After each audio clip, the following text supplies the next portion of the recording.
सो अगर आप एक कॉलेज पास आउट हो पर जॉब नहीं मिल रही, कुछ स्किल्स भी नहीं आती, या फिर नॉन आईटी के बच्चे हो आईटी में शिफ्ट करना चाहते हो, या फिर गैप ईयर है कंपनी अपने को खड़ा ही नहीं कर रही, तो ऐसा सिचुएशन पे बच्चे कंफ्यूज हो जाते हैं कि भैया कोई कोर्स करूँ लेकिन क्या करूँ। तो सीडैक एक ऐसा कोर्स है जो आपको ज़रूर करना चाहिए, क्योंकि ये करने के बाद इन्हीं के इंस्टीट्यूट्स में आपकी अच्छी प्लेसमेंट्स हो जाती है। पर सीडैक क्या है, एलिजिबिलिटी क्राइटेरिया क्या है, कैसे होता है, कैसे इसमें एडमिशन मिलता है, सीकेट एग्जामिनेशन क्या होती है, बहुत सारे कन्फ्यूजन है। तो इस वीडियो का एंड तक मैं आपके सारे कन्फ्यूजन क्लियर कर दूंगा, तो वीडियो का एंड तक जरूर देखें। सो क्या हाल है दोस्तों, welcome to last moment tuitions. मेरा नाम सुमेर है। आज के वीडियो में हम सीडैक के बारे में बात करेंगे। इस वीडियो में हम क्या क्या कवर करने वाले हैं मैं बताता हूँ।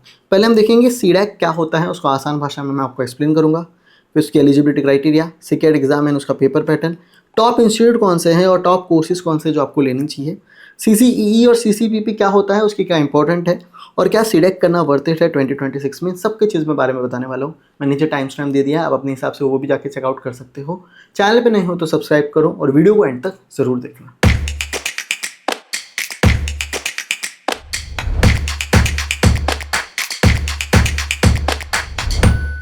तो सबसे पहले समझते हैं कि सुमेर भाई ये सीडैक क्या होता है। चलो देखते हैं। बेसिकली सीडैक का जो फुल फॉर्म है वो है centre for development and advance computing. ये 1988 में शुरू हुआ था। बेसिकली R&D ऑर्गेनाइजेशन था गवर्नमेंट ऑफ इंडिया के under ministry of electronics and information technology में। पहला जो अपना सुपर कंप्यूटर परम वो इसने बनाया था। पर 1993 और 94 में उनको पता चला यार टेक्नोलॉजी के लेटेस्ट बंदे ही नहीं है जो इन चीज़ों को यूज़ कर पाए फिर बना पाए। तभी उन्होंने बोला हम खुद का ट्रेनिंग इंस्टीट्यूट शुरू करते हैं। तो तभी उन्होंने सीडैक ट्रेनिंग लॉन्च की। तो आपका मेन काम की जो चीज़ है वो है CDAC training. CDAC training basically एक 6 महीने का कोर्स होता है जो अपनी इंजीनियरिंग के बाद करते हैं। आप समझ रहे हो कौन करते हैं? समझो आपको कॉलेज में उतनी प्लेसमेंट ही नहीं है, आप कॉलेज पास आउट कर लियो, लेकिन यार अपने यहाँ पे क्या है कि अपने को कुछ आते ही नहीं है, स्किल्स नहीं है। कुछ लोग नॉन आईटी के बच्चे हैं जो आईटी में शिफ्ट होना चाहते हैं। तो ऐसे बहुत सारे लोग, किसी को गैप ईयर है, वो लोग अपनी इंजीनियरिंग के बाद ये 6 महीने का कोर्स करते हैं। सिर्फ इंजीनियरिंग नहीं, मास्टर्स भी है, मैं आपको एलिजिबिलिटी बता दूंगा, पर उसके बाद ये 6 महीने का कोर्स करते हैं। यहाँ पे 6 महीने में आपको तकड़ी लेटेस्ट टेक्नोलॉजी सिखाई जाती है। कॉन्स, आईटी, एआई, इलेक्ट्रॉनिक्स, इन सब चीज़ों के बारे में जो आप कोर्स सिलेक्ट करते हो उसके बेसिस पे वो लेटेस्ट टेक्नोलॉजी सिखाई जाती है। 6 महीने आपको तैयार करने के बाद इन्हीं के इंस्टीट्यूट में प्लेसमेंट होती है। आप समझ रहे हो? पहले इनके इंस्टीट्यूट में प्लेसमेंट थे भैया 90 to 100% टॉप इंस्टीट्यूट में। अभी जो इनकी इंस्टीट्यूट में प्लेसमेंट चल रही है 60 to 70%, कुछ जगह 80% भी जाता है, लेकिन मैं टॉप इंस्टीट्यूट की बात कर रहा हूँ। आप समझ रहे हो मेरी बात? ओके। 6 महीने का कोर्स होता है, तगड़ी तैयारी कराते हैं, इतना समझा? ओके। साल में इनके 2 बैच होते हैं, मार्च से लेके अगस्त, दूसरा है सितंबर से लेके फरवरी। ओके। 12 कोर्सेस ये लोग अभी करंटली प्रोवाइड कर रहे हैं और 3 लाख से ज़्यादा बच्चों को इन्होंने ट्रेन किया हुआ है और ऑलमोस्ट 32 साल से ज़्यादा टाइम से ये चल रहे। Trustable institute we can say. तो इतना अपने को मोटा मोटा समझ में आ गया कि सीडैक क्या होता है। हाँ भाई, अच्छे से समझा? ठीक है। अब आगे बढ़ते हैं, पहले समझते हैं कि कौन कौन इसके लिए एलिजिबल है, कौन इसको दे सकता है। तो चलो वो देखते हैं। तो पहले इनके कॉमन एलिजिबिलिटी क्राइटेरिया है, चलो मैं वो आपको बता देता हूँ। कॉमन एलिजिबिलिटी क्राइटेरिया कहता है कि ग्रेजुएट इन इंजीनियरिंग और टेक्नोलॉजी 10+2+4, मतलब 10वीं 2 साल की, 12वीं और 4 साल की इंजीनियरिंग, या फिर 10+3+3, 10वीं 3 साल का डिप्लोमा, 3 साल की engineering in IT, computer science, electronics, telecommunication, electrical and instrumentation, तो आप एलिजिबल हो। और अगर आपने एमएससी या फिर मास्टर किया है, 10वीं 2 साल की, 12वीं 3 साल का बीएससी, 2 साल की MSc in computer science, IT and electronics, तो भी आप इसके लिए एलिजिबल हो। ये थी इसकी कॉमन एलिजिबिलिटी क्राइटेरिया। पर आपने बोला कि इसमें नॉन आईटी वाले भी दे सकते हैं, तो वो कैसे एलिजिबल है? तो इनका खुद का कोर्सेज के भी एलिजिबिलिटी क्राइटेरिया होते हैं, इन्होंने बताया हुआ है। 12 कोर्सेज है, तो हर कोर्स के बाजू में ना उन्होंने एलिजिबिलिटी क्राइटेरिया लिखा हुआ है। चलो मैं आपको 1 या 2 का एक्सप्लेन कर देता हूँ तो आपको समझेगा। तो ये है अपना इनका सबसे फेमस कोर्स जिसको पीजी टैक कहते थे। अब इन्होंने अपने कोर्स का नाम जो बदला है उनको चेंज करके इन्होंने रख लिया है पोस्ट ग्रेजुएट सर्टिफिकेशन प्रोग्राम। आप समझ रहे हो? पहले वो डिप्लोमा था, अभी certification program in advance computing है। बेसिकली आपके लिए अच्छा है, जब वो सर्टिफिकेशन होता है तो आपके लिए बहुत अच्छा है, उसकी वैल्यू बढ़ जाती है। ओके। तो यहाँ पे पहले तो कॉमन एलिजिबिलिटी क्राइटेरिया है, हाँ, पर साथ में उन्होंने और डाला है, वो लिखा है graduate in any discipline of engineering, मतलब आप मैकेनिकल से हो, सिविल से हो, कोई भी ब्रांच से हो, आप इसके लिए एलिजिबल हो। एनी डिसिप्लिन मतलब कोई भी इंजीनियरिंग की है, या फिर अगर आपने एमसीए किया तो भी एलिजिबल हो, एमसीएम किया तो भी एलिजिबल हो, post graduate degree in physics, mathematics और स्टैटिस्टिक्स फिर भी एलिजिबल हो, या फिर post graduate degree in management with graduation in IT, computer science, computer application, तो आप इसके लिए एलिजिबल हो। साथ में इनके परसेंटेज क्राइटेरिया भी रहता है कि आपने जो इंजीनियरिंग की है उसमें अगर आपको मिनिमम 55% क्राइटेरिया है तो ही आप इसके लिए एलिजिबल हो। जो लास्ट अपने डिग्री कंप्लीट की उसका ये लोग परसेंटेज देखते हैं। आप समझ रहे हो, और साथ में इसकी प्राइसेस है। तो ये इसकी एलिजिबिलिटी क्राइटेरिया है जो आप दोनों में से कोई भी आप चेकआउट कर सकते हो। इतना समझा। अभी ऐसा नहीं है कि सारे बच्चे हर डिपार्टमेंट के हर कोर्सेज के लिए एलिजिबल है। जैसे अगर आप देखोगे तो यहाँ पे इन्होंने ये जो AISSD का इनका कोर्स है, इन्होंने बोला कॉमन एलिजिबिलिटी और MCA के बच्चे ही एलिजिबल है। और लास्ट के इनके इलेक्ट्रॉनिक्स के कोर्सेज देखोगे तो इन्होंने सिंपल सा बोला कॉमन एलिजिबिलिटी क्राइटेरिया वाले ही एलिजिबल है। तो आपको कॉमन एलिजिबल भी देखना है और इधर देखना है, तभी जाके सिलेक्ट करना है, और परसेंटेज भी देख लेना है। इतना समझा। फिर भी अगर आपको डाउट है कि सुमेर भाई यार लेकिन मेरे को ना समझ में नहीं आ रहा है, मेरा कोर्स का ना इंजीनियरिंग अलग है एकदम, तो मैं क्या करूँ? तो कुछ नहीं भाई, xsupport@cdac.in करके इनका ईमेल है, उनको जाके अपने को ईमेल कर देना है। इतना समझ में आ गया? समझ गया भाई।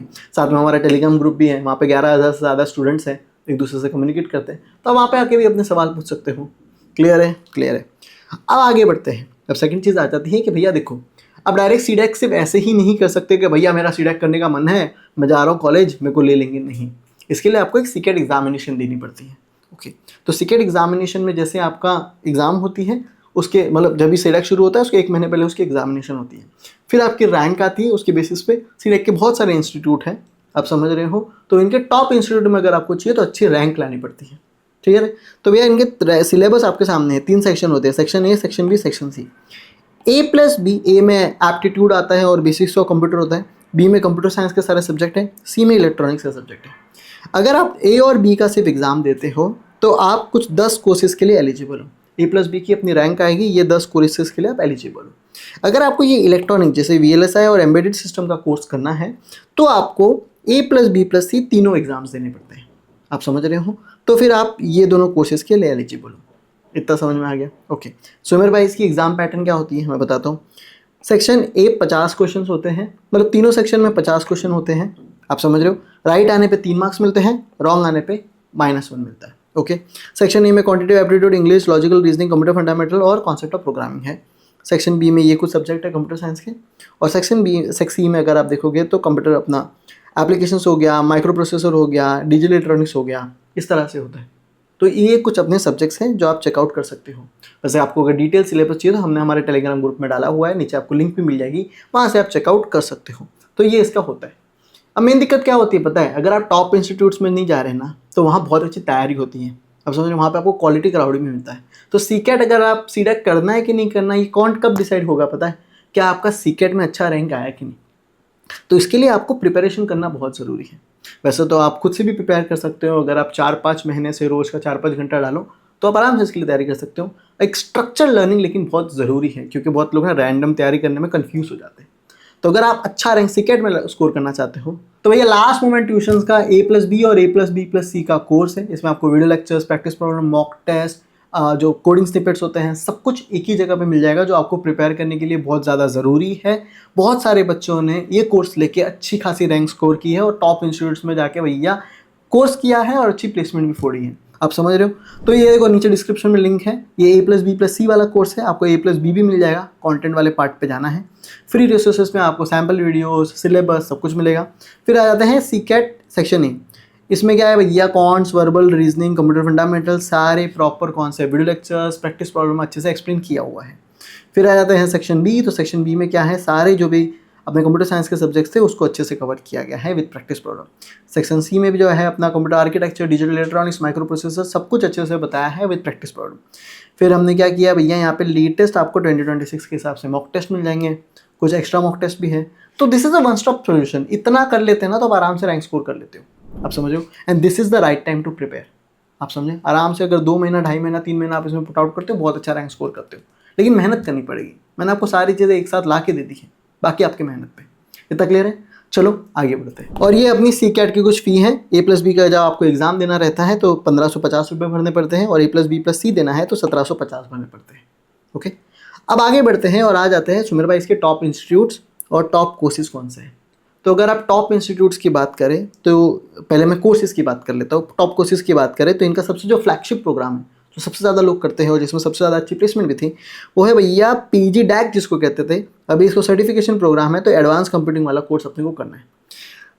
दूसरा, अगर आप बिग डेटा इन सब में इंटरेस्टेड हो तो DBDA पहले था, पर अभी ये post graduate certification program BDA हो गया है। तीसरा, अभी जो मार्केट में बहुत डिमांड है वो है AI वाला कोर्स। चौथा है इनका इंस्टीट्यूट इंफ्रास्ट्रक्चर का कोर्स है, डिट जिसको कहते थे, ये वाला बहुत अच्छा है। और ये है सारे कंप्यूटर साइंस के कोर्स। पर इसके अलावा अगर आप इलेक्ट्रॉनिक वाले में जाना चाहते हो तो इनका VLSI और एम्बेडेड सिस्टम, ये दोनों कोर्सेज बहुत अच्छे हैं, आप समझ रहे हो। So this are the courses I strongly recommend कि इसमें से आप कोई भी ले सकते हो। ओके, टॉप इंस्टीट्यूट्स की बात करें तो ये कुछ इंस्टीट्यूट्स हैं जो आप चेकआउट कर सकते हो। पहला है Sunbeam Pune, one of the most known institute, आप समझ रहे हो। दूसरा है एक्ट्स पुणे, ये भी बहुत अच्छा है। तीसरा है IACSD, सॉरी मैं उसको अच्छे से बोल नहीं पाया, IACSD पुणे भी बहुत अच्छा है। सनबीम कराड़ एक्चुअली थोड़ा सा गांव साइड में है, इसलिए वो कराड़ अलग से सनबीम बोला जाता है, पर इट्स अ गुड इंस्टीट्यूट, आप मेरी बात समझ रहे हो। फिर आ जाता है सीडैक मुंबई, जो खारगर वाला है। पहले सीडैक जुहू और सीडैक मुंबई दोनों अलग अलग होते थे, लेकिन अभी वो सीडैक सिर्फ मुंबई जो है वो सीडैक खारगर ही है, आप समझ रहे हो। ट्रेनिंग उधर प्रॉपर होती है। मैं खुद सीडैक खारगर गया हुआ, मैंने बच्चों से बात की है, मैंने उनका एक्सपीरियंस जाना है, और बहुत अच्छी एक्सपीरियंस है बच्चों का, बहुत अच्छी ट्रेनिंग होती है वहाँ पे। फिर लास्ट है वीटा मुंबई। ये कुछ टॉप इंस्टीट्यूट है जो मुझे बच्चों की जो फीडबैक है उनके बेसिस पे मैंने बताया है, लेकिन इन सब के लिए आपको अच्छा रैंक स्कोर करना बहुत ज़रूरी है। इतना समझा टॉप इंस्टीट्यूट और टॉप कोर्सेज। ओके, अब आ जाते हैं दो चीज़ आपको जानना सीडैक जब आप करते हो तो जानना बहुत ज़रूरी है। एक है CMCE और दूसरा है CCEE। तो ये दोनों क्या होते हैं? पहले CCEE होता था, पर अभी ये CMCC पिछले सेमेस्टर ही लाया है, मतलब पिछले जो 6 महीने का कोर्स हुआ है उसी में लाया हुआ है। तो वो क्या होता है? Basically centralize mid course examination होती है। जैसे अगर आप एक सेमेस्टर करते हो, इंजीनियरिंग में पढ़े हो, तो आपको पता है यूनिट टेस्ट होते थे। तो वैसे ही समझ लो कि 3 महीने के बाद आपका मिड टर्म देखते हैं और देखते हैं कि कितना पढ़ा क्या आता है। Exam taken in the middle of the course to check your progress, समझ रहे हो। फिर आ जाता है CCEE, बेसिकली अपना सेमेस्टर एग्जाम कैसे होता था वैसे। यहाँ पे क्या, exam taken at the end of the course to evaluate your final performance. इसके मार्क्स बहुत ज़्यादा मैटर करते हैं आपके प्लेसमेंट के ड्यूरेशन में। अगर आप 70 to 75% ला रहे हो तो वो प्लेसमेंट के लिए बहुत अच्छा है। इसलिए कहता हूँ इसमें 6 महीने में मेहनत करनी है, क्योंकि 6 महीने का कोर्स करने के बाद अब बहुत अच्छा इसकी फीस होती है तगड़ी भाई, ये सस्ते में नहीं होता। तो ये करने के बाद ये टाइम पास ही कर रहे हो तो 6 महीने में तो क्या मतलब है। यहाँ पे आपको प्लेसमेंट चाहिए, 60-70% प्लेसमेंट है, तो अपने को 100 में से 60-70 लोगों में आना है ना, इसलिए 70 to 75% इसमें अपने को स्कोर करना है। CCPP क्या होता है? CCPP का फुल फॉर्म होता है कॉमन कैंपस प्लेसमेंट प्रोग्राम। तो बेसिकली 6 महीने के बाद आपकी प्लेसमेंट्स होती है इन्हीं के इंस्टीट्यूट में। तो इन्होंने ना रीजन बनाए हुए हैं, जैसे पुणे का अपना रीजन है, तो पुणे में जितनी कॉलेज है एक जगह आएगी और उधर उनका प्लेसमेंट होगा। वैसे ही इनका बैंगलोर का रीजन है, नोएडा का रीजन है, अलग अलग इनकी रीजन्स है, उधर अपना इनका एक ही जगह पे सेंटर होता है, जहाँ पे सब बच्चे अगर कोई ऑनलाइन भी कर रहा है तो उस सेंटर में रीजन में जाके उसको जाना पड़ता है प्लेसमेंट की ड्यूरिंग, ताकि सबको इक्वल अपॉर्चुनिटी मिले।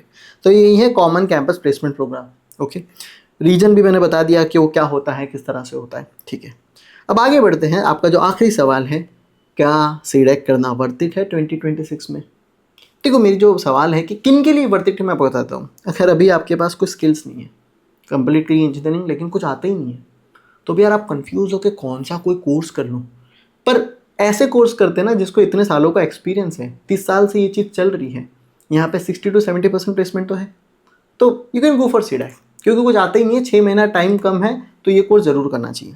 अगर आपके कॉलेज में प्लेसमेंट ही नहीं है, समझो 5% प्लेसमेंट है, 100 में से 5 लोग प्लेस हो रहे हैं, बाकी 95 का क्या, तो आप सीडैक कर सकते हो, क्योंकि इसमें 70% प्लेसमेंट है, कहीं कहीं 70 to 80% भी है। तो अपने को भैया 100 में से 5 लोग में सिलेक्ट होने से ज़्यादा अच्छी प्रोबेबिलिटी है कि 100 में से 60-70 में तो अपन हो ही जाएंगे। मेहनत करोगे तो हो जाओगे। अगर आप नॉन IT से हो, IT में खुद का करियर शिफ्ट करना चाहते हो, तो this is one of the great opportunity, आप समझ रहे हो। गैप ईयर है बहुत साल का, कोई कॉलेज कोई कंपनी खड़ी नहीं कर रही है अपने को, तो भी भैया यहाँ पे मुश्किल होता है। मैं ये नहीं कह रहा कि मुश्किल नहीं होगा आपको, लेकिन आप अच्छे से मेहनत करो तो बहुत सारे गैप ईयर, बहुत सारे नॉन IT वाले यहाँ पे जॉब लिए हैं। फिर आ जाते हैं, अगर आप एक वर्किंग प्रोफेशनल हो, अपनी स्ट्रीम चेंज करना चाहते हो, IT ये सब में आना चाहते हो, तो भी आप सीडैक कर सकते हो। किन को नहीं करना चाहिए सीडैक? समझो अभी आप करंटली IT में ही हो, आपको 3.5-4 लाख 5 लाख का जॉब लगा हुआ है, तो नहीं यार, तो फिर आप खुद की अपस्किल करो और अच्छी जॉब लो, आप समझे। तो मैंने ये बता दिया, वर्थ इट तो है। मैंने खुद जाके पर्सनली लोगों की ट्रेनिंग देखी है, मैंने टीचर्स को मेहनत करते हुए देखा है, मैं खारगर गया था तो मैं उधर का बताता हूँ, आप समझ रहे हो। सेकंड, एक और चीज़ डिसाइड करती है कि आपको सीडैक करना के नीचे है, वो है आपका सीकेट एग्जामिनेशन की रैंक। अगर आप टॉप इंस्टीट्यूट में आते हो, क्योंकि आप जो यहाँ पे सीकेट में भी पढ़ोगे, सेक्शन B पूरा कंप्यूटर साइंस ही है, आप समझ रहे हो, सेक्शन A एप्टीट्यूड है, तो दिखेगा कि अगर आप टॉप इंस्टीट्यूट में जा रहे हो मतलब आपने मेहनत की, आपको वो चीज़ समझती है, क्योंकि यही चीज़ आपको अपने सीडैक में भी पढ़ाई जाएगी, आप समझ रहे हो। तो मेरा यही है कि अच्छा रैंक आके टॉप इंस्टीट्यूट मिलता है तभी जाके जाओ, क्योंकि आप ऑलमोस्ट लाख रुपए के आसपास भरते हो, ये कम नहीं है, आपके माँ बाप की बहुत मेहनत के पैसे हैं, अब मेरी बात समझ रहे हो? तो अच्छा रैंक स्कोर करो और फिर जाके अगर आपको अच्छा रैंक अच्छा इंस्टीट्यूट मिल रहा है तो जाओ अपनी तैयारी करो। इतना क्लियर है? बाकी अगर आपको इसके अलावा कुछ भी डाउट है तो आप कमेंट करो, हमारा टेलीग्राम ग्रुप भी ज्वाइन करो। सीकेट की प्रिपरेशन के लिए आप एलएमटी का कोर्स चेकआउट कर सकते हो या फिर अपने खुद से भी पढ़ सकते हो। क्लियर है? और that's it, have a nice day.